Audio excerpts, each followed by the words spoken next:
Okay, here's an ACT prep problem. Matt paid $23.10 for an item, including a 10% tax. If the item was discounted by 30%, what was the original price in whole dollars?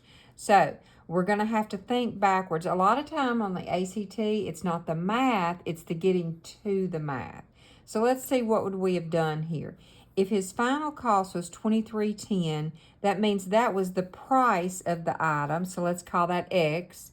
And then what did you do for tax? Well, you multiplied 0.10 times X, which was the price of the item, and you added it back, and that gave you $23.10. So now we have an equation to solve. All right, this is actually 1x. So 1x plus 0.1x is going to be 1.1. You can put the 0 there if you want to. Equals $23.10. And then we would divide by 1.10. Now remember, on this you would get a calculator.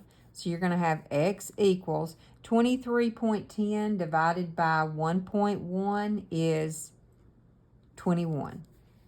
Okay. Now, this was what it cost before he added tax. But at this point, the price of the item has been discounted by 30%. So now let's keep on thinking backwards. What was done to the original price of the item? Well, it was 30% was taken off. So think about this. If 30% was taken off, how much was left on?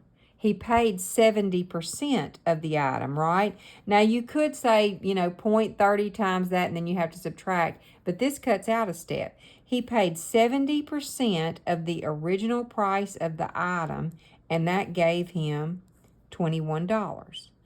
Then all you have to do is divide by the 0.70, and you get X is equal to $30 original price.